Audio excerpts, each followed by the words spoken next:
नमस्कार, यो news 24 television prime time न्यूजमा स्वागत छ। देश जोखिममा छ कोरोनाको नयाँ भेरिएन्टको। हो छिमेकी भारतमै आइसक्यो, अब धेरै टाढा छैन। अरूभन्दा उच्च जोखिम र तीव्र फैलिने भनिएको ओमिक्रोन भेरिएन्ट प्रति चिन्ता गर्ने होइन, तर पर्याप्त सावधानी अपनाउने बेला हो।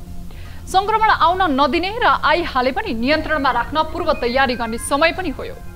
यति बेला जिल्लाका अस्पतालहरूमा कतै पर्याप्त उपकरण छैनन् त कतै उपकरण भएकोमा पनि ती त्यसै थन्किएर बसेका छन्, अलपत्र छन्। रौतहट र नवलपरासी स्थित अस्पतालमा बल्ल तल 8 महिना अघि उपकरणहरू पुग्यो, तर अहिले ती त्यसै थन्किएर बसेको छ, अलपत्र छन्। धेरै अस्पतालको अवस्था त्यस्तै छ। समस्याले च्यापिसकेपछि तात्ने र अरू बेलामा कानमा तेल हालेर बस्ने प्रवृत्ति जनस्वास्थ्यमा खेलबाड मात्र हो। सरकार अब तत्काल गम्भीर बन्नै पर्छ। यति बेला राजनीतिक दलहरू आन्तरिक चुनावमा व्यस्त छन्। चुनावमा एउटाले अर्कालाई आक्षेप लगाउने मात्र होइन, कोहीमा त सांघातिक हमला समेत भएको छ। प्रतिस्पर्धीलाई भित्तामै पुर्याउनेमा व्यस्त छन् उनीहरू, तर राष्ट्रका मुद्दामा सबै मौन छन्। सबैलाई चाहिएको छ कुर्सी। एमाले, कांग्रेस र राप्रपाको महाधिवेशनको समयमा राष्ट्र र जनताका समस्या कसले उठाए? के जनजीविकाका मुद्दामा कहीँ कतै बहस भयो? भएन। सबैको ध्यान पदमा छ, प्रतिष्ठामा छ, अनि त्यही माध्यमबाट गर्ने आर्जनमा पनि छ, किनकि राजनीति यहाँ सेवा होइन व्यापार भइरहेको छ। अब प्राइम टाइम न्यूजका हेडलाइन्स। नेपालमा कोरोनाको नयाँ भेरिएन्टको जोखिम उच्च, जिल्लामा करोडौं खर्चिएर ल्याएका स्वास्थ्य उपकरण अलपत्र, पूर्व तयारी अभावमा नयाँ भेरिएन्टसँग जुझ्न कठिन हुने आशंका। कुराहरू त आउन बाँकी छन्, विस्तृत विश्लेषणहरू हुन बाँकी छन्। राजनीतिक दलहरूभित्रै लोकतान्त्रिक अभ्यासको खडेरी, कुर्सीका लागि हानथाप गरिरहेका दलहरूको आचरण भएन विधि सम्मत न त जनमुखी।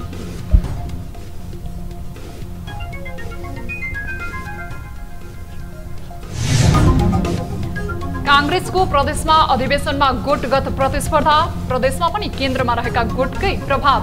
जिल्ला तहमा सहकार्य गरेका देउवा सिटौला समूह विभाजित।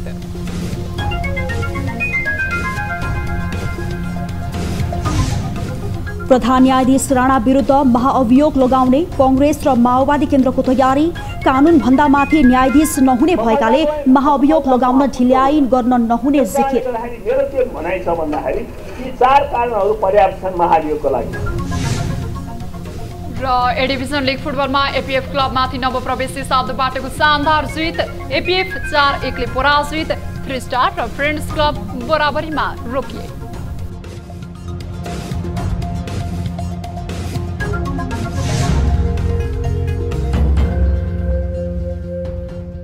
हामी निरन्तर न्यूजमा छौं। छिमेकी मुलुक भारतमा नयाँ भेरिएन्टको कोरोना भाइरस ओमिक्रोन भेटिएपछि नेपालमा पनि भित्रिन सक्ने भन्दै विज्ञहरूले चिन्ता व्यक्त गरेका छन्। धेरै देश नयाँ भेरिएन्टलाई लिएर गम्भीर हुँदै उच्च सावधानी अपनाइरहेका छन्। अमेरिकाले यात्रा सम्बन्धी कडा नियमहरू घोषणा गरिसकेको छ। विश्वका धेरै देशले उच्च सावधानी अपनाइरहेका बखत नेपालमा पनि सावधानीमा चुक्ने हो कि भन्ने प्रश्न पनि उब्जिएको छ। एक रिपोर्ट।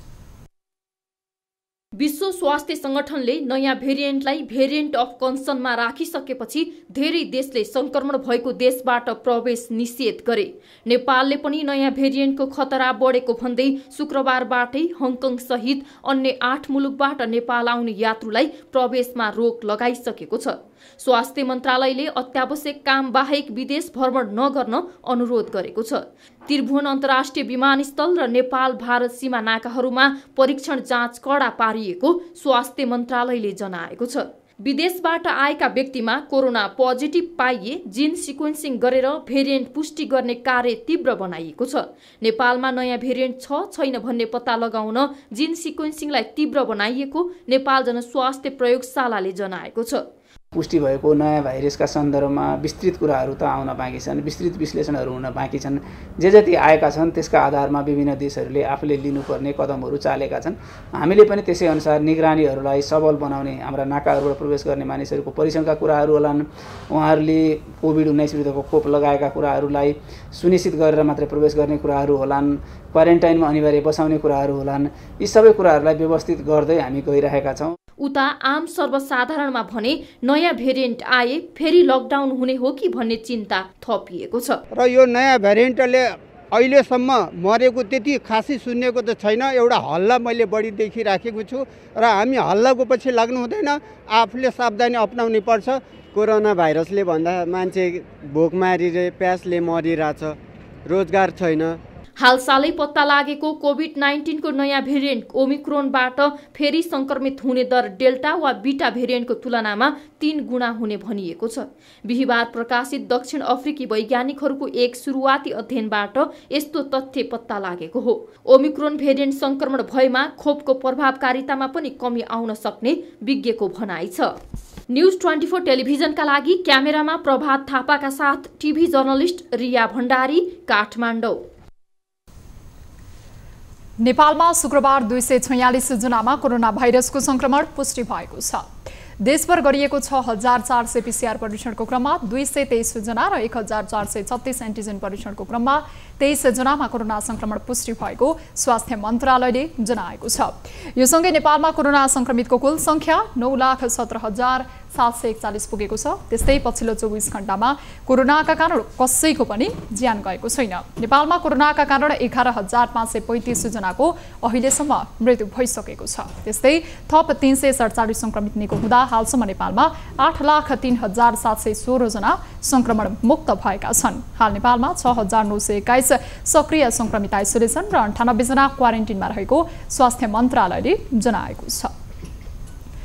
नेपालका राजनीतिक दलहरू लोकतन्त्रको दुहाई दिन कहिल्यै पछि पर्दैनन्। आफू लोकतान्त्रिक भएको दाबी सदैव गर्छन्। आफू जनताको सेवक भएको भनेर कहिल्यै थाक्दैनन्। आफ्नो नीति, सिद्धान्त र दस्तावेजहरूमा पनि लोकतन्त्र र जनजीविकाको सवाललाई उच्च प्राथमिकतामा राख्ने गर्दछन्। तर उनीहरू भित्रै चाहिँ लोकतन्त्र चाहिँ छ त? उनीहरू आफै चाहिँ कतिको लोकतान्त्रिक अभ्यास गर्दछन्? के उनीहरूले जनताका मुद्दालाई प्राथमिकतामा राखेका छन् त? हेरौँ यो रिपोर्ट। केही दिन अघि मात्रै संसदको सबैभन्दा ठूलो दल नेकपा एमाले चितवनमा 10औं महाधिवेशन गर्यो। निकै तामझाम र तडक भडकका साथ उसले महाधिवेशन गरे पनि आन्तरिक प्रतिस्पर्धामा देखिएको प्रवृत्तिले उसको प्रयासलाई ओझेलमा पार्यो।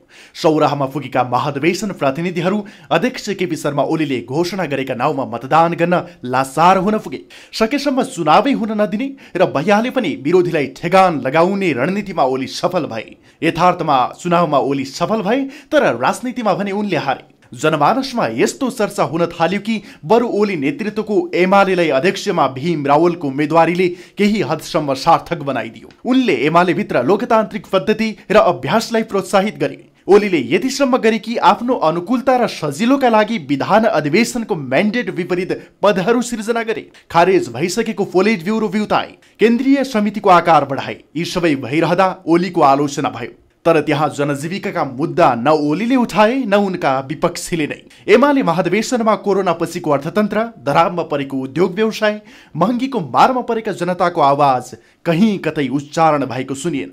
अर्को मुलुकै पुरानो र अहिले सत्ताको बागडोर सम्हालेको दल नेपाली कांग्रेसको हालत पनि उस्तै छ। आन्तरिक प्रतिस्पर्धा लोकतन्त्रको सुन्दर पक्ष हो, तर उसको आन्तरिक प्रतिस्पर्धा बाहुबलीमा परिणत हुँदै गएको छ। कांग्रेसको तल्लो तहका अधिवेशनका क्रममा ठाउँ ठाउँमा झडप भयो। प्युठानमा गोली नै चल्यो। त्यस क्रममा केही घाइते भए। सर्लाहीमा यति असामान्य अवस्था भएको छ कि केन्द्रबाट खटेका निर्वाचन अधिकृत फटक फटक फेरि। त्यहाँ त वडाको अधिवेशनमा सुरक्षाकर्मीले हवाई फायर नै गर्नु पर्यो। दार्चुला लगायतमा पनि स्थिति तनावपूर्ण बन्यो। रूपन्देहीमा त स्थानीय नेताको नाकै भाँसिने गरी झडप भयो। विभिन्न स्थानमा भएका झडपमा नेता तथा कार्यकर्ताको कतै टाउको फुट्यो त कतै सामान्य घाइते भए। यति भइरहँदा नेपाली कांग्रेसभित्र दुई छाक खान नपाएका जनताको मुद्दा कसरी सम्बोधन गर्ने भन्ने विषयमा बहस भएको होइन। महँगी, बेरोजगारको प्रश्नमा विवाद भएको होइन। विवाद त केवल कुर्सी र शक्तिको लागि मात्रै भएको हो।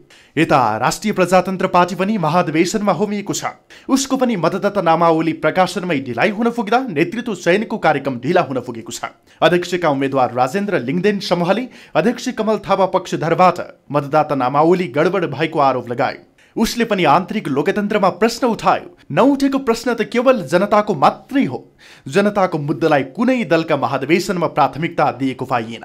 बेमौसमी वर्षाले किसानलाई दिएको पीडा होस् वा सिन्धुपाल्चोकको मेलम्ची लगायतका स्थानमा आएको बाढी पहिरो नै किन रहोस्, ती मुद्दामा जनताका भनिएका दलहरूले कहिल्यै ध्यान दिन सकेका छैनन्। दलहरूको महाधिवेशनमा न त आन्तरिक लोकतन्त्र रह्यो न त जनताको मुद्दाले नै प्राथमिकता पाए। महाधिवेशन प्रतिनिधि विवादका कारण केही समय ढिलो गरी राष्ट्रिय प्रजातन्त्र पार्टी नेतृत्व चयन प्रक्रियामा लागेको छ।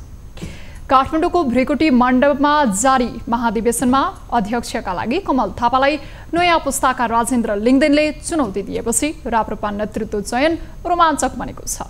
महाधिवेशनमा संगठनमा लामो समय योगदान दिएका बुद्धिमान तामाङ, सफल व्यवसायी विक्रम पाण्डे मात्र चर्चामा उम्मेद्वार छैनन्। चर्चित नायिका रेखा थापाले नै महामन्त्रीमा उम्मेदवारी दिएकी छन्। एक रिपोर्ट। निकै तामझाम र समर्थकको नाराबाजीका बीच अध्यक्षमा कमल थापा र राजेन्द्र लिङदेनले उम्मेदवारी दर्ता गराएका छन्। दुवैले आफ्नो प्यानल नै बनाएर उम्मेदवारी दिएका हुन्। थापाको प्यानलबाट उपाध्यक्षमा बुद्धिमान तामाङ, ध्रुवबहादुर प्रधान र रोशन कार्कीले उम्मेदवारी दिएका छन्। यस्तै महामन्त्रीमा भास्कर भद्रा, भुवन पाठक र कुन्ती कुमारी शाहीको उम्मेदवारी फरेको छ। यस्तै लिङदेन पक्षबाट उपाध्यक्षको मैदानमा दिल विकास राज भण्डारी, रामचन्द्र राय र लीला श्रेष्ठ रहेका छन्। लिङदेन प्यानलबाट महामन्त्रीमा नेपालगञ्ज उपमहानगरका मेयर समेत रहेका डाक्टर धवल शमशेर राणा, श्याम तिमिल सिन्हा, नायिका रेखा थापाले उम्मेदवारी दिएका छन्। दुवैतिरको प्यानलमा रहेका विकास पाण्डे भने शुक्रबारदेखि लिङदेनको पक्षमा खुलेका छन्। अध्यक्ष बाहेक सबै पदको निर्वाचनमा विद्युतीय उपकरणबाट मतदान हुनेछ। हामीले 100 वटा मेसिनको व्यवस्था गरेका छौँ, जसमध्ये 4 वटा आजैबाट डेमोन्स्ट्रेसनमा अभ्यासमा गइसक्यो, 5 वटा ब्याकअपमा राखेका छौँ र 91 वटा मेसिन हामीले मतदानमा प्रयोग गर्नेछौँ। एकै पटक 91 जनाले भोट हाल्न पाउनेछन्। त्यो चाहिँ हामीले भोलि बिहान 8 बजेदेखि बेलुकी 5 बजेसम्म मतदान स्थलभित्र छिर्ने व्यक्तिहरूलाई व्यवस्था गरेका छौँ। हाम्रा मतदाता सङ्ख्या 4380 जना छन्। एकजना व्यक्तिलाई भोट हाल्न 15 मिनट लाग्छ सालाखाला। त्यो गर्दाखेरि लगभग हामीलाई 10 घण्टा लाग्छ। हामीले भोलि बिहान 8 बजीबाट सुरु गऱ्यौँ भने 9 बजीसम्म 9-10 बजीसम्म हामी मतदान सक्छौँ।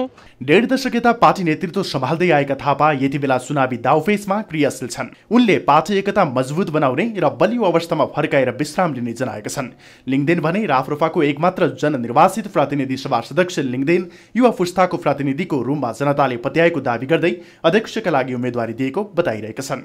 नेपालको पहिलो पार्टी बनेर राष्ट्र संस्था हिन्दू राष्ट्र पुनर्स्थापना गरेको, हाम्रो भाइ छोराहरूले देशमै गरी खाने बाटोको निर्माण गरेको, भ्रष्टाचार मुक्त नेपाल निर्माण गरेको हेर्ने इच्छा छ भन्ने कुनै पनि राप्रपाको कार्यकर्ताले अब नयाँ नेतृत्वलाई भोट दिनको लागि अप्ठ्यारो मान्दैन र त्यो अनिवार्य कुरा हो र दिन्छ। त्यसमा तपाईँले बलियो कमजोरको कुरै छैन यसमा।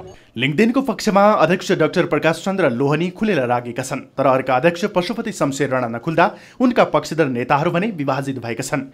युवा पुस्ताका धेरैजसो महाधिवेशन प्रतिनिधिले लिङदेनलाई रुचाएको देखिए पनि पटक पटक मन्त्री र सांसद बनेका पुराना अनुहार भने थापातिर खुलेका छन्। कतिपय नेताले थापाको नेतृत्व अझै पनि राप्रपा र मुलुकका लागि आवश्यक रहेको तर्क गरेका छन्। महाधिवेशन भनेको हामी 2-4 दिन आएर भेटघाट गर्ने थलो होइन। महाधिवेशन भनेको हामी सधैँ आफ्ना नेतालाई गाली गरिराख्दा अब नेतृत्व छान्दैछौँ। हामी नेता भएर आएका पार्षदहरूले नेतृत्व, त्यस्तो नेतृत्वहरू अध्यक्ष, पदाधिकारीहरू, केन्द्रीय सदस्यहरू त्यस्तो छान्नु पर्यो जुन नेतृत्वले पार्टीलाई भोलि सबल बनाउन सकोस्। नेताहरूको ध्रुवीकरण हेर्दा राप्रपाको यो महाधिवेशन प्रतिस्पर्धी बन्ने अनुमान गर्न सकिन्छ। आन्तरिक प्रतिस्पर्धालाई सहज स्वीकार गरे पनि महाधिवेशनमा हुने हार र जितले राप्रपालाई सताउने गरेको छ। यो महाधिवेशनले भने कुन मोड लिन्छ त्यो हेर्न कुर्नै पर्ने हुन्छ।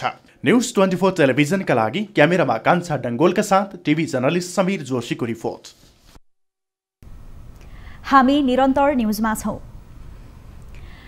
नेपाली कांग्रेस र माओवादी केन्द्रका नेताहरूले प्रधान न्यायाधीश विरुद्ध महाभियोग लगाइने बताएका छन्। सर्वोच्च अदालत बार एसोसिएसनले शुक्रबार काठमाडौँमा आयोजना गरेको कार्यक्रममा कांग्रेसका सांसद राधेश्याम अधिकारीले प्रधान न्यायाधीश विरुद्ध महाभियोग लगाउने पर्याप्त आधार रहेको बताउनुभयो।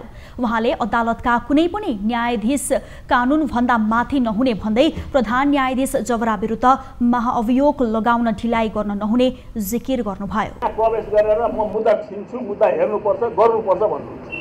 मैले के भने हि इज टोटल फेलर। असफलताको उहाँ चाहिँ यिनी पुञ्ज भइसक्नु भएको छ। सफलताको होइन, असफलताको उहाँ पुञ्ज हुनुभएको छ। त्यस कारणले गर्दाखेरि मेरो के भनाइ छ भन्दाखेरि यी 4 कारणहरू पर्याप्त छन् महाभियोगको लागि। यो 4 कारणमध्ये कुनै एउटा पनि पर्याप्त छ।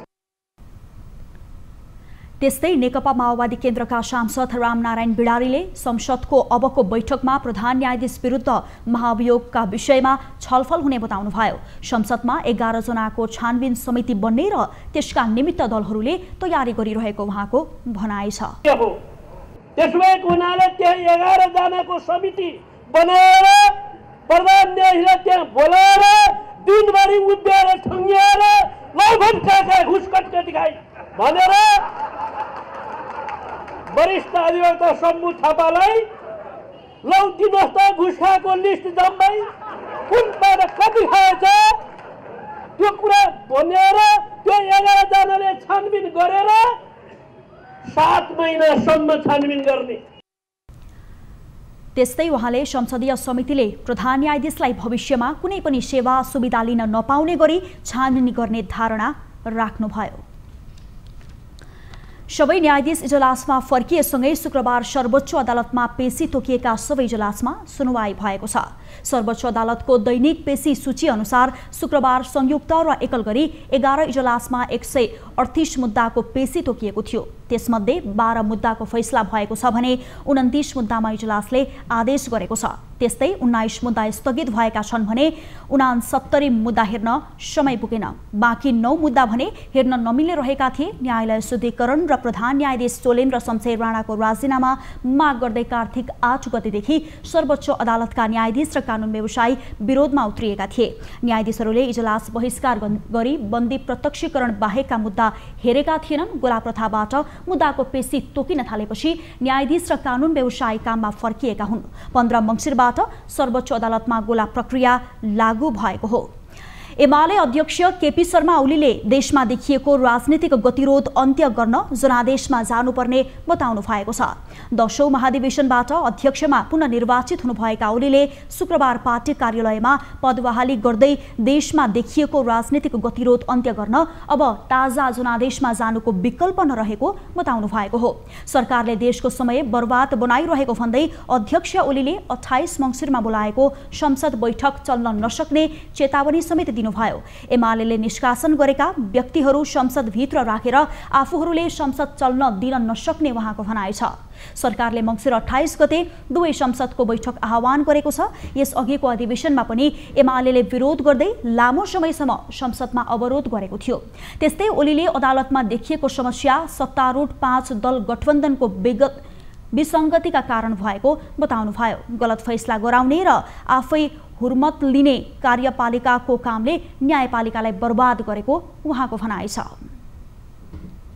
अहिले अदालतमा देखिएको जुन अवस्था छ यो 5 दलीय गठबन्धनको कानुनी क्षेत्रको विसङ्गत अवस्थाको प्रतिबिम्ब,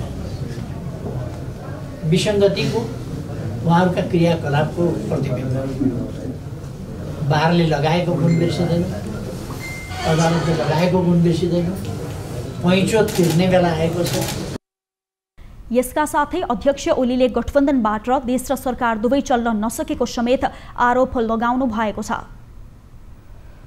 अर्थमन्त्री जनार्दन शर्माले समाजवाद उन्मुख अर्थतन्त्रका लागि साझा सहमति सहितको खाका बनाउने बताउनु भएको छ। शुक्रबार विराटनगरमा मोरङ व्यापार सङ्घको 65औं साधारण सभा उद्घाटन गर्दै अर्थमन्त्री शर्माले संविधानमा लेखिएको समाजवाद उन्मुख आर्थिक व्यवस्थाका लागि खाका तयार गर्नुपर्ने बताउनु भएको हो।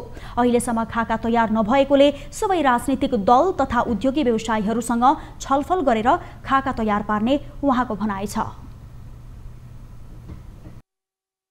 5 वर्ष साँच्चीकै कसिएर काम गर्न पाउने नि देशलाई धेरै नयाँ ठाउँमा उचाइमा पुर्याउन सकिन्छ भन्ने मलाई विश्वास छ मलाई। त्यसकारणले मैले सोच्ने कुरा त्यो त्यसको लागि म पहल गर्नेछु। सबै राजनीतिक दलहरूसित पनि र सबै उद्योगी व्यवसायीसँग पनि पहल गरेर साझा एउटा कार्यक्रम बनाउन पहल गरेछु। मैले नीतिमा पनि अहिलेको पछिल्लो प्रतिष्ठापन विधेयकमा एउटा कुरा राखेको छ। मन्त्री शर्माले राजनीतिक आन्दोलन पनि जनताको हक र अधिकारसँगै जोडिने र आर्थिक विकास पनि जनताको आकांक्षासँग जोडिने बताउनुभयो। कार्यक्रममा सहभागीले सरकारले कोभिडको बेला घोषणा गरेको राहतको प्याकेज दिन अनुरोध गर्दै तरलता अभावलाई सम्बोधन गर्न सरकारले पहल गर्नुपर्ने बताउनुभयो। उद्योगी व्यवसायीले भने अझैसम्म पनि सरकारबाट उद्योगी व्यवसायीहरूले आवश्यक सहयोग नपाएको गुनासो गरेका थिए।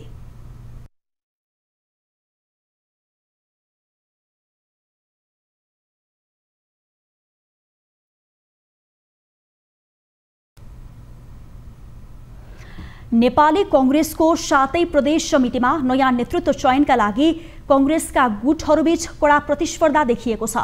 देश संघीयतामा गएपछि पहिलो पटक हुन लागेको प्रदेश अधिवेशनमा केन्द्रमा देखिएका गुटहरूकै प्रतिबिम्ब देखिएको छ। जिल्ला अधिवेशनमा सहकार्य गरेका देउवा सिटौला समूह प्रदेशमा भने विभाजित देखिएको छ। एक रिपोर्ट। केन्द्रमा रहेको सभापति शेरबहादुर देउवा र वरिष्ठ नेता रामचन्द्र पौडेलका दुई समूह प्रदेश तहमा नेतृत्व हत्याउन प्यानल बनाएरै प्रतिस्पर्धामा उत्रिएका छन्। केही प्रदेशमा कृष्ण सिटौला र विमलेन्द्र निधिले पनि प्रदेश तहमा आफ्नो उम्मेद्वार खडा गरेका छन्। सातै प्रदेशमा शुक्रबार उम्मेद्वारहरूको मनोनयन दर्ता भएको छ। शनिबार सबै प्रदेशमा नयाँ नेतृत्वका लागि मतदान हुँदैछ। लुम्बिनी प्रदेशमा निर्वाचनमा संस्थापन र संस्थापन इतर पक्ष छुट्टा छुट्टै प्यानल बनाएरै चुनावी मैदानमा हुमिएका छन्। सो समूहले रूपन्देहीका भरत कुमार शाहको नेतृत्वमा प्यानल नै खडा गरेको छ। वरिष्ठ नेता रामचन्द्र पौडेल समूहले रोल्पाका पूर्व सभापति अमर सिंह पुनको नेतृत्वमा प्यानल बनाएको छ। संस्थापन समूहको प्यानल घोषणा कांग्रेस केन्द्रीय सदस्य एवं गृहमन्त्री बालकृष्ण खाँडले गरेका थिए।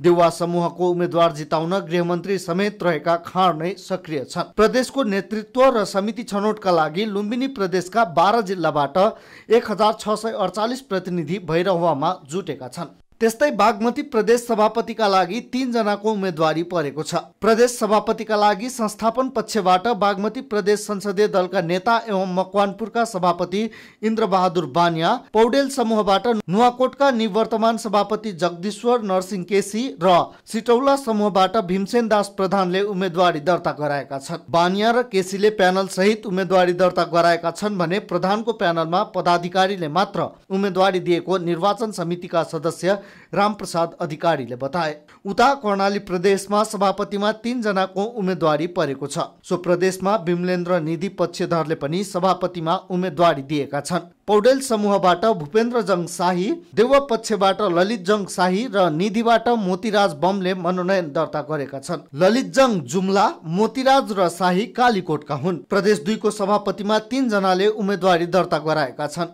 देउवा समूहबाट रौतहट जिल्ला सभापति कृष्ण यादव र उपसभापति निधि गुटबाट कांग्रेस प्रदेश 2 को संसदीय दलका नेता एवं प्रदेशका भौतिक पूर्वाधार विकास मन्त्री राम सरोज यादव चुनावी मैदानमा देखिएका हुन्।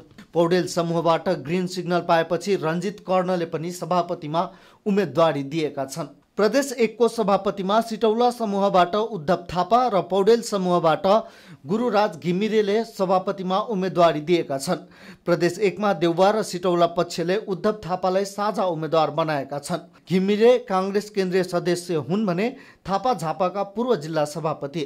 सुदूरपश्चिम प्रदेशमा सर्वसम्मतिबाट नेतृत्व चयन गर्ने प्रयास भए पनि असफल भएपछि निर्वाचन प्रक्रिया अगाडि बढाइएको छ। संस्थापन पक्षबाट पूर्व मन्त्री वीरबहादुर बलायर र पौडेल पक्षबाट कैलाली जिल्ला विकास समितिका पूर्व सभापति नारायण मिश्रले उम्मेदवारी दर्ता गराएका छन्। गण्डकी प्रदेशमा संस्थापन र पौडेल समूह प्रतिस्पर्धामा देखिएको छ।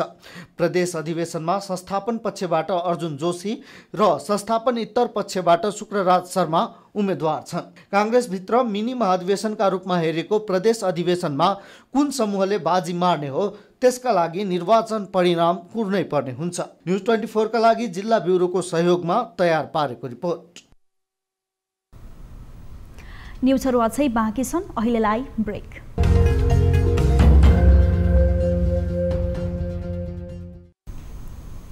हामी निरन्तर न्युजमा छौं।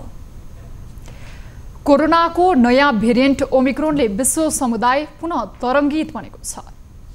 दक्षिण अफ्रिकामा भेटिएको ओमिक्रोन भेरिएन्ट बिहिबार छिमेकी मुलुक भारतमा समेत 2 जनामा पुष्टि भएपछि नेपाल सरकारले यसको रोकथाम र उपचारको लागि खुला नाका तथा स्वास्थ्य केन्द्रमा सतर्कता अपनाउन निर्देशन दिइसकेको छ। सरकारको निर्देशनपछि विभिन्न जिल्लास्थित अस्पताल र त्यहाँ उपलब्ध जनशक्ति, उपकरण तथा प्रविधिको अवस्था कस्तो छ त? एक रिपोर्ट। कोभिड-19 को नयाँ भेरिएन्ट ओमिक्रोन पहिलो र दोस्रो भेरिएन्ट भन्दा 7 गुणा छिटो फैलने र दुवै डोज भ्याक्सिन लगाइसकेका व्यक्तिलाई समेत संक्रमण भएको समाचारले विश्वलाई थप चिन्तित बनाएको छ। केही दिन अघि दक्षिण अफ्रिकामा फेला परेको ओमिक्रोन भाइरस बिहिबार छिमेकी मुलुक भारतमा समेत पुष्टि भएपछि नेपालमा थप चिन्ता बढेको हो। भोलिको दिनमा दोस्रो भेरिएन्ट जस्तै महामारीको रूप लिएको अवस्थामा जिल्लास्थित अस्पतालहरूको अवस्था भने नाजुक नै रहेको छ। पश्चिम नवलपरासीको एकमात्र पुरानो संघीय अस्पतालमा पीसीआर मेसिन पुगेको करिब 6 महिना भइसक्दा पनि अझै जडान गरिएको छैन। भनिन्छ नि चिनेलाई श्रीखण्ड नचिन्नेलाई खुर्पाको भिड। यहाँ पीसीआर मेसिनको अवस्था त्यस्तै भएको छ। जिल्ला अस्पतालमा थन्केको पीसीआर मेसिन सुचारू हुने त परको कुरा जडान समेत हुन सकेको छैन। अस्पताल प्रशासनले भने मेसिन राख्ने निर्माणाधीन भवनमा टाइल लगाउने काम नसकिएको भन्दै पन्छिन खोजेको छ। यसै क्रममा मेसिन सञ्चालनका लागि दक्ष जनशक्ति तथा उपकरणहरू माग गर्दै बिहिबार मात्रै प्रदेशको स्वास्थ्य जनसङ्ख्या तथा परिवार कल्याण मन्त्रालय बुटवलमा पत्राचार गरिएको छ। भवन त निर्माण भइसकेको छ, तर पीसीआर अहिले पनि मेसिन त्यो सञ्चालन र जडान हुन सकेको छैन। यसको लागि हामीले फेरि पनि अब पृथ्वीचन्द्र अस्पताल व्यवस्थापन समितिलाई हामीले अनुरोध गरिराखेका छौँ। यो त तत्काल अब फेरि पनि अहिले जुन एउटा महामारी फेरि आउने सम्भावना जुन एउटा खतरा देखिराखेको छ। अस्पतालमा करोडौं रुपैयाँको उपकरण थन्किँदा एकातर्फ राज्यको कोष दुरुपयोग भएको छ भने अर्कोतर्फ नागरिकले कोरोनाको जाँच परीक्षणबाट वञ्चित हुनु परेको छ। राज्यको पैसा यतिकै ल्याएर मेसिन थन्काएर भोलि त्यो मेसिन काम लाग्ने हो कि लाग्ने होइन। 6 महिनादेखि हामी किन बुटवल जाने? हाम्रो जिल्लामा यो सुविधा आछ भने छिटोभन्दा छिटो त्यो जडान गर्न पर्यो। हस्पिटलको कार्यसमिति छ, कार्यसमिति पनि जवाबदेही हुन पर्यो। यहाँको मान्छेको सुरक्षाको लागि स्वास्थ्य सम्बन्धी हरेक कुरा ओमिक्रोन भन्ने एउटा भाइरस आइसकेको छ हैन। अब त्यसलाई चाहिँ अब आउनभन्दा अगाडि नै कसरी पीसीआर मेसिन जडान गर्न सकिन्छ हैन, के गरेर हुन्छ हैन।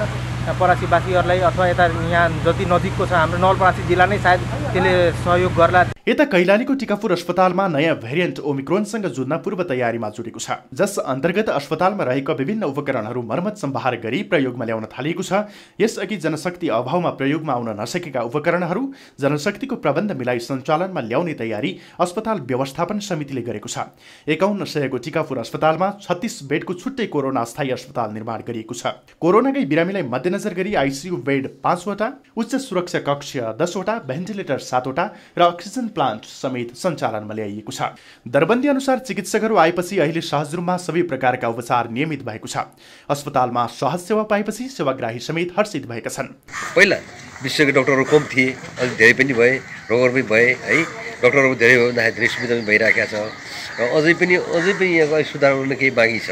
विशेषज्ञहरू जुन कुपोटहरू हामीले यहाँबाट नेपाल जानुपर्ने, टाटा जानुपर्ने त्यस्तो किसिमको सुविधा यहाँ पाइदियो भए अझै टिकापुरवासीलाई धेरै राम्रो हुने थियो। उता रौतहटको गौर अस्पतालमा कोरोनाको दोस्रो लहरको समयमा नै आइसियु तथा भेन्टिलेटर अभाव भएपछि सरकारले उपकरण उपलब्ध गराएको थियो। स्वास्थ्य मन्त्रालयको करिब 1 करोड 81 लाख रुपैयाँ खर्चेर यहाँ 10 बेडको आइसियु, 4 वटा भेन्टिलेटर मेसिन जडान भएको थियो। तर उपकरण ल्याएको 8 महिना बितिसक्दा समेत दक्ष जनशक्तिको अभावले ती उपकरण सञ्चालनमा आउन सकेका छैनन्। भेन्टिलेटर सहितहरूको 4 वटा भेन्टिलेटर सहितको आइसियु बेडहरू चाहिँ हाम्रो जडान भइसकेको छ।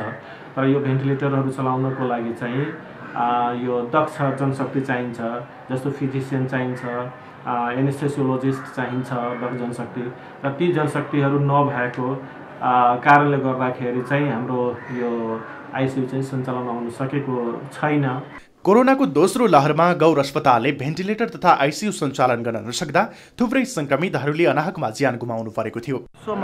कोभिडको महामारीमा त्रसित भएको बेला हाम्रो रौतहटको जिल्ला अस्पतालमा तपाईँ दोस्रो लहरको त्यो कोभिडको कारणले पनि यहाँ तपाईँको भेन्टिलेटरको व्यवस्था हुँदाहुँदै दक्ष जनशक्तिको अभावमा यहाँ मान्छे कति मर्यान् ठेकान छैन। र तपाईँको हेर्नुहोस् त्यहाँ भेन्टिलेटर छ तर खै उपचार गर्ने डाक्टर छैन, स्रोत साधन छैन भने यो कसरी तपाईँ हामी यहाँ उपचार गर्न ल्याउने? यसैगरी गौर अस्पतालले कोरोना संक्रमितलाई अक्सिजनको अभाव हुन नदिन भनेर करिब 50 लाख खर्चेर जडान गरेको अक्सिजन प्लान्ट अझै सञ्चालनमा आउन सकेको छैन। यसरी सरकारले करोडौं रकम खर्चेर उपकरणहरू उपलब्ध गराउँदा पनि व्यवस्थापन तथा जनशक्ति अभावका कारण सञ्चालनमा आउन सकेका छैनन्। अन्य मुलुकहरू कोरोनाको ओमिक्रोन भेरिएन्टसँग जुन आवश्यक पूर्व तयारी गरिरहेका बेला नेपालमा भने भएका उपकरण समेत सञ्चालनमा ल्याउन नसक्नु दुर्भाग्यपूर्ण महत्त्वपूर्ण कुरा हो। अतः नयाँ भेरिएन्टसँग जुझ्न भएका उपकरणहरूलाई प्रभावकारी रूपमा सञ्चालनमा ल्याउनुका साथै अन्य पूर्व तयारीमा तत्काल लाग्न जरुरी छ। न्युज 24 टेलिभिजनका लागि नवल फरासी, पश्चिमबाट टिभी जर्नलिस्ट नारायण सुवेदी, कैलाली टिकापुरबाट सुशील ढुङ्गाना र रौतहटबाट बालविक्रम कार्कीको रिपोर्ट। कक्षा 12 को नतिजा सार्वजनिक भएको छ। राष्ट्रिय परीक्षा बोर्डले शुक्रबार बिहान नतिजा सार्वजनिक गरेको हो। बोर्डका अनुसार 3,74,015 परीक्षार्थी मध्ये झण्डै 3,40,000 जना उत्तीर्ण भएका छन्। उत्तीर्ण परीक्षार्थी मध्ये 7,036 जनाले A+ ग्रेड ल्याएका छन्। यस्तै 48,239 जनाले A ग्रेड ल्याएका छन्। त्यस्तै 70,001 जनाले B+ र 79,537 जनाले B ग्रेड ल्याएका छन्। त्यसैगरी 75,088 जना परीक्षार्थीले C+ ग्रेड ल्याएका छन्। C ल्याउनेमा 24,515 जना छन्। D+ ल्याउनेमा 3,875 परीक्षार्थी रहेका छन् भने D ल्याउनेमा 296 जना छन्। 10,073 परीक्षार्थीले E ल्याएका छन्। गत भदौ 30 देखि असोज 8 गतेसम्म कक्षा 12 को परीक्षा सञ्चालन गरिएको थियो। कोरोना भाइरसको जोखिमका कारण परीक्षाको तालिका सार्वजनिक गरेर पनि 2 पटक स्थगित भएको थियो। कोरोना संक्रमित भएका विद्यार्थीहरूको भने बोर्डले बिहीबारबाट परीक्षा लिन सुरु गरेको छ। निर्वाचन आयोगले शुक्रबारदेखि मतदाता नामावली संकलन विशेष कार्यक्रम सञ्चालन गर्दैछ। निर्वाचन आयोगका अनुसार 637 स्थानीय तहका केन्द्रबाट मतदाता नामावली दर्ता गराउन सकिन्छ। सोबाहेक 77 वटै निर्वाचन कार्यालय, 77 जिल्ला प्रशासन कार्यालय र विभिन्न जिल्लाका 40 वटा इलाका प्रशासन कार्यालयबाट हाल भइरहेको मतदाता नामावली संकलनको काम निरन्तरता रहने आयोगले जनाएको छ। मतदाता नामावली संकलन काम हिमाली र पहाडी जिल्लाका स्थानीय तहमा 10 दिनसम्म सञ्चालन हुनेछ भने तराई, भित्री मधेस तथा काठमाडौँ उपत्यकाका स्थानीय तहमा 15 दिनसम्म सञ्चालन हुनेछ। संकलन कार्य हरेक जिल्लामा 2 चरणमा सञ्चालन हुने र सम्बन्धित निर्वाचन कार्यालयबाट प्रकाशित कार्यक्रम हेरी आफ्नो स्थानीय तहमा कार्यक्रम सञ्चालन हुने अवधिको बारेमा जानकारी प्राप्त गर्न सकिने आयोगले जनाएको छ। आगामी निर्वाचनको मिति घोषणा हुनुभन्दा अगावै मतदाता नामावली दर्ताको काम टुङ्ग्याउने आयोगको तयारी रहेको छ। प्रमुख राजनीतिक दलहरू महाधिवेशन केन्द्रित भइरहेका बेला निर्वाचन आयोग भने निर्वाचनको तयारीमा लागेको छ। आयोगले जिल्लामा मतदाता नामावली संकलन गर्ने कामलाई अगाडि बढाएको छ। जिल्लामा सुरु गरिएको नामावली संकलन अभियान व्यावहारिक नभएको स्थानीयको गुनासो छ। एक रिपोर्ट। प्रमुख राजनीतिक दलहरू जिल्ला अधिवेशन हुँदै केन्द्रीय महाधिवेशन गर्दै निर्वाचनमा जाने तयारी गरिरहेको बेला निर्वाचन आयोगले मतदाता नामावली संकलनको कामलाई तीव्रता दिन थालेको छ। बागलुङ जिल्ला निर्वाचन कार्यालयले आयोजना गरेको अन्तर्क्रिया कार्यक्रममा मतदाता नामावली विशेष कार्यक्रम 2078 मा सहभागी सरकारवालाले जिल्लामा अहिलेसम्म भइरहेको निर्वाचन मतदान स्थल नै व्यावहारिक नभएको गुनासो गरेका छन्। मतदान प्रक्रियालाई व्यावहारिक बनाउन जरुरी रहेको नेकपा एकीकृत समाजवादीका अध्यक्ष लालबहादुर थापाले बताए। खास गरी हाम्रो यो ग्रामीण क्षेत्रमा अलिक दुर्गम भेकहरूलाई समेट्ने गरी प्रत्येक वडामा गएर नामावली संकलन गर्दा अझ वैज्ञानिक हुन्छ भन्ने हाम्रो धारणा रहेको छ। बागलुङमा यही मङ्सिर तेस्रो सातादेखि मतदाता नामावली संकलन विशेष कार्यक्रम 2078 सञ्चालन गरिने कार्यक्रम रहेको छ। सो कार्यक्रम बागलुङ जिल्लाको हकमा व्यावहारिक नभएको हुँदा त्यसलाई सच्याउन सके मात्र राम्रो नतिजा आउने नेपाल पत्रकार महासंघका सचिव विजय राणाले बताएका छन्। मतदाता नामावली संकलन कार्यक्रम विशेष कार्यक्रम भनेर सुरु गर्न थालेको छ, तर यो अझ बढी प्रभावकारी हुने सम्भावना कम देखिन्छ। किनभने वडा तहसम्म पुग्न सकेको भए, टोल तहसम्म पुग्न सकेको भए यो अत्यन्त प्रभावकारी हुन्थ्यो भन्ने लाग्छ। बागलुङमा यही मङ्सिर 17 गतेदेखि पुस 8 गतेसम्म मतदाता नामावली संकलन गरिने निर्वाचन कार्यालय बागलुङले जनाएको छ। नामदर्तामा छुट भएका मतदाताहरूलाई यही 17 गतेदेखि, यही मङ्सिरको 17 गतेदेखि पुसको 8 गतेसम्म सम्बन्धित पालिकाको केन्द्रमा गएर मतदाता नामावली संकलन गर्ने कार्यक्रम छ। मतदाता नामावली संकलन जिल्ला सदरमुकामको 2 वटा ठाउँबाट नियमित रूपमा हुनेछ। यसै गरी बाहिरी जिल्लाबाट आएका व्यक्तिको नाम दर्ता निर्वाचन कार्यालय मार्फत गर्न सकिने प्रमुख जिल्ला अधिकारीले बताए। अन्यत्र जिल्लाबाट यहाँ बसोबास गरेर आउनुभएका मतदाता नामावली समावेश नभएको नागरिकहरूको लागि चाहिँ जिल्ला निर्वाचन कार्यालयमा त्यो मतदाता नामावली सङ्कलन गर्ने व्यवस्था भएको छ। 2वटा निर्वाचन क्षेत्र रहेको बागलुङमा 2077 पुस महिनासम्म जिल्लाका 1,88,015 जना मतदाता नामावलीमा समावेश भएका छन् भने त्यसपछिको अवधिमा 3,470 जना थपिएका छन्। न्युज 24 टेलिभिजनका लागि बागलुङबाट टिभी जर्नलिस्ट रामप्रसाद घिमिरेको रिपोर्ट। हामी निरन्तर न्युजमा छौं। काठमाडौँको नयाँ बजार स्थित एक ब्ल्याङ्केट गोदाममा आगलागी भएको छ। नयाँ बजार स्थित आशिष गलैचा स्टोरमा शुक्रबार दिउँसो 2 बजेदेखि आगो लागेको थियो। आगो नियन्त्रणमा लिन काठमाडौँ महानगरपालिका, नेपाली सेना लगायतका 6वटा दमकल परिचालन गरिएको थियो। करिब 3 घण्टापछि आगलागी नियन्त्रणमा आएको प्रहरीले जनाएको छ। आगलागीका कारण गोदाममा रहेको सबै सामान नष्ट भएको छ। आशिष गलैचा स्टोरका कर्मचारी खगेन्द्र बहादुर शाहीले आगलागीबाट गोदाममा भएको सबै सामान नष्ट भएको र करोडौँको नोक्सान भएको जानकारी दिनुभयो। को लागि अब उता वेल्डिङ गरिरहेको थियो भन्ने हो। अब यताबाट भएको उताबाट भएको छ। अब कारण अब पुलिसहरूले अघि आएर के वेल्डिङ यता हुनसक्छ जस्तो कुरा त भएको छ। अब त्यही हुनसक्छ सम्भावना। आगलागीको कारण र क्षतिको पूर्ण विवरण भने आउन सकेको छैन। झापाको मेचीपारीका स्थानीय दशकौंदेखि सरकारले दिने आधारभूत सेवाबाट वञ्चित हुँदै आएका छन्। घाँस, बाँस र कपासका लागि चरम गरिबीसँग जुधिरहेका उनीहरू अँध्यारोमा दैनिकी गुजार्न बाध्य छन्। वर्षौंको हार गुहारपछि केही महिना अगाडि गाउँमा विद्युत सेवा त पुग्यो, तर भदौमा आएको बाढीले पुल नै बगाएपछि उनीहरूको दैनिकी फेरि अँध्यारोमा नै बितिरहेको छ। एक रिपोर्ट।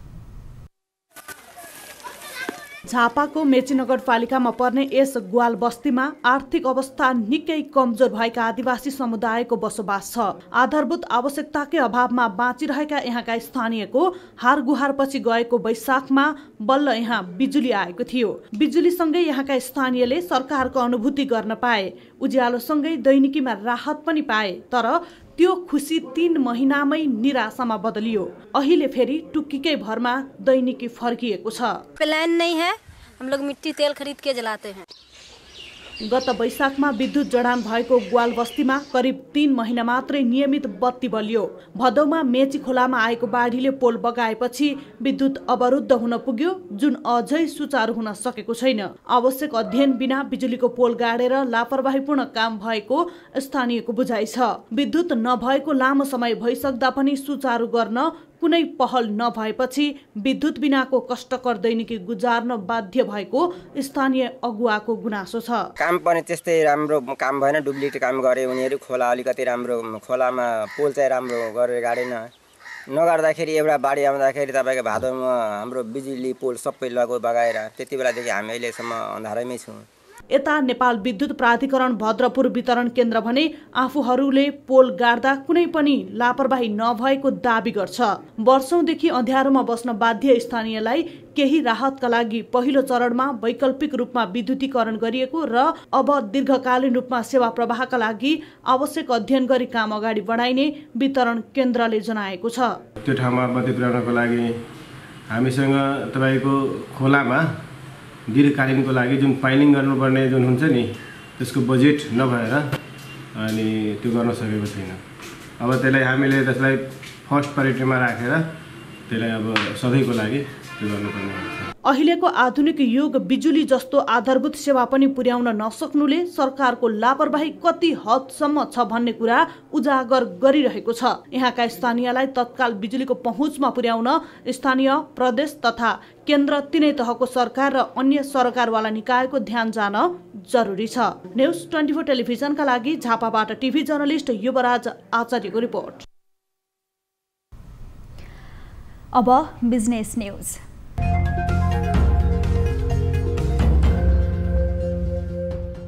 होटल याकन यतिले आधारभूत सुविधाबाट वञ्चित बालबालिकाको मौलिक अधिकारलाई सुरक्षित गर्न भन्दै विशेष कार्यक्रम गर्ने भएको छ। काठमाडौँमा शुक्रबार एक कार्यक्रम गरेर फ्युचर होप नेपाल चिल्ड्रेन्स होमका बालबालिकालाई खाना खुवाउनदेखि उपहार दिने सम्मको कार्यक्रम गर्ने सो होटलले जनाएको छ। Where we are collecting the wishes from orphan houses for the children and we put them on a card and then the guests can take a card and fulfill the wish of the child. the inauguration of this Christmas wish tree, we always combine with a gingerbread house decoration, where we invite ladies from the town and ambassadors, mainly females, only to celebrate this, and they all have to decorate their own Christmas gingerbread house. कार्यक्रम आगामी क्रिसमसमा काठमाडौँको दरबार मार्गमा आयोजना गरिने होटलले जनाएको छ। कार्यक्रमबारे जानकारी दिन शुक्रबार आयोजित समारोहमा याकन यतिमा मात्र पाइने जिन्जर ब्रेडलाई सजाएर बालबालिकाको कामना सहित विश ट्रीको समेत उद्घाटन गरिएको थियो। विभिन्न कूटनीतिक नियोगका महिला पदाधिकारी, विशिष्ट व्यक्तित्व लगायतले कार्यक्रममा सहभागिता जनाएका थिए। आर्थिक वर्ष 2078-79 अर्थात् साउनदेखि कार्तिकसम्म आयात 5 खर्ब 68 अर्ब रुपैयाँले बढेको हो। यस अवधिमा आयात 6 खर्ब 50 अर्ब छ भने निर्यात 82 अर्ब 12 करोड रुपैयाँ रहेको छ। यो अवधिमा सबैभन्दा धेरै 81 अर्ब 70 करोड रुपैयाँको आयात त्रिभुवन अन्तर्राष्ट्रिय विमानस्थलबाट भएको छ। त्यसैगरी सबैभन्दा थोरै 3 करोड 73 लाख रुपैयाँको आयात ठाडी भन्सारबाट भएको छ। नेपालगञ्ज भन्सारबाट दोस्रो ठूलो 26 अर्ब 70 करोड रुपैयाँको आयात गरिएको छ। मेची भन्सारबाट भने 20 अर्ब 31 करोड रुपैयाँको आयात भएको छ। त्यसैगरी रसुवाबाट 10 अर्ब 12 करोड, कैलालीबाट 8 अर्ब 59 करोड र कृष्णनगरबाट 8 अर्ब 29 करोड रुपैयाँको आयात भएको छ। साथै तातोपानीबाट 3 अर्ब 82 करोड, जलेश्वरबाट 2 खर्ब 83 करोड, सुथौलीबाट 2 अर्ब 87 करोड, सुनसरीबाट 1 अर्ब 76 करोड, सर्लाहीबाट 1 अर्ब 22 करोड रुपैयाँको आयात भएको छ।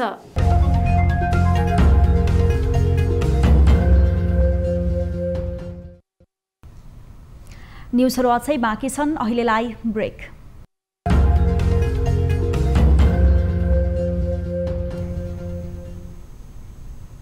हामी निरन्तर न्युजमा छौं। अब स्पोर्ट्स न्युज।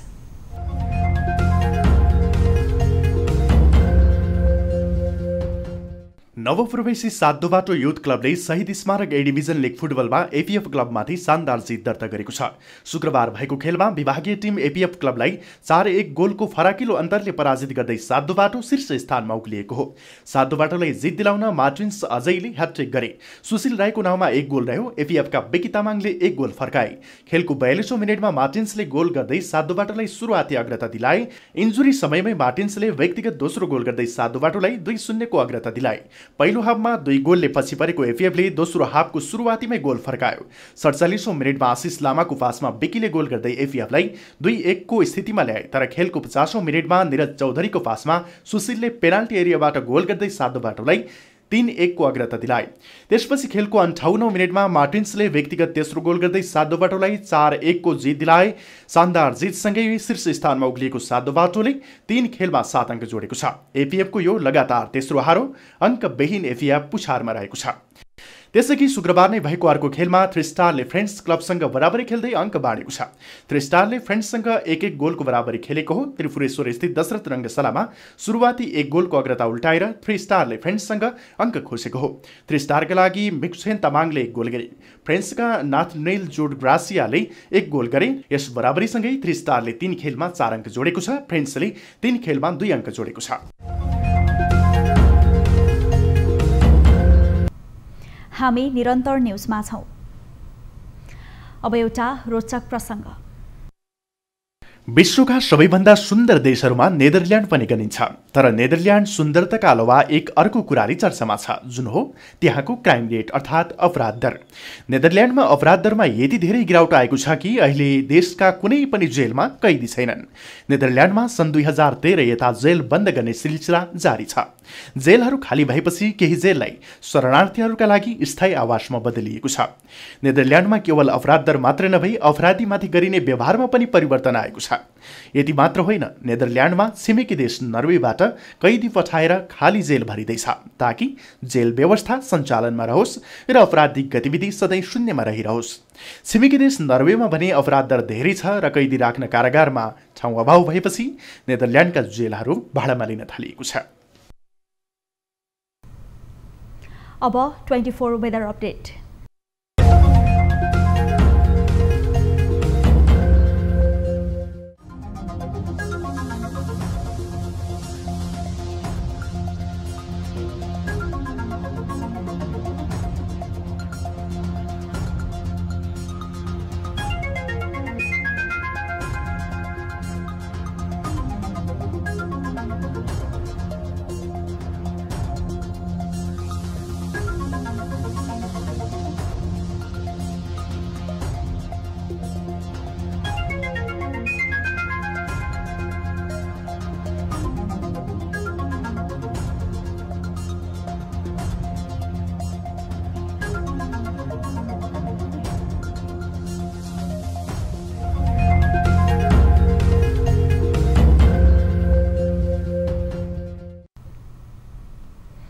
अब प्राइम टाइम न्युज सक्नु अघि अहिलेसम्मका हेडलाइन्स पुनः एकपटक।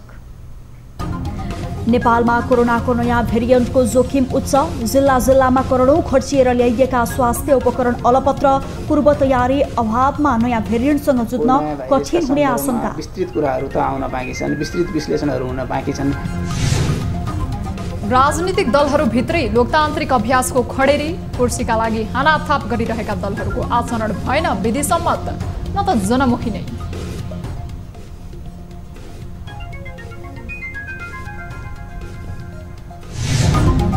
कांग्रेसको प्रदेशमा अधिवेशनमा गुटगत प्रतिस्पर्धा, प्रदेशमा पनि केन्द्रमा रहेका गुटकै प्रभाव, जिल्ला तहमा सहकार्य गरेका देउवासी टोला समूह विभाजित।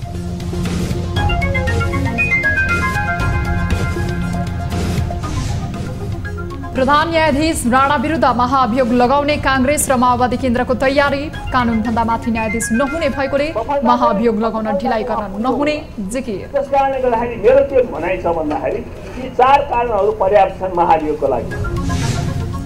र ए डिभिजन लिग फुटबलमा एपीएफ क्लबमाथि नवप्रवेशी 7 बाटोको शानदार जित, एपीएफ 4-1 ले पराजित, 3 स्टार र फ्रेन्ड्स क्लब बराबरीमा रोकिए।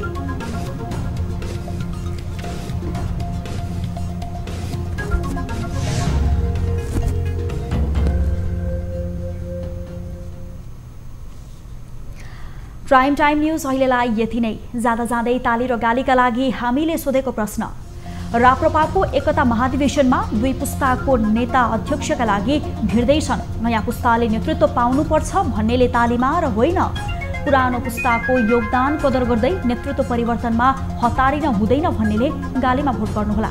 हाम्रो पात्रको एपमा गएर ताली र गालीका लागि भोट गर्न सक्नुहुनेछ। थप न्युजका लागि हाम्रो वेबसाइट www.news24nepal.com हेर्नुहोला। साथै हामीलाई फेसबुक, ट्विटर र युट्युबमा पनि फलो गर्न सक्नुहुनेछ। यस्तै मोबाइल, भाइबर र इमेलबाट 24 हेल्प डेस्कमा समस्या र गुनासो राख्न सक्नुहुनेछ। अहिलेलाई बिदा दिनुहोस्। हामी निरन्तर न्युजमा छौँ। नमस्ते।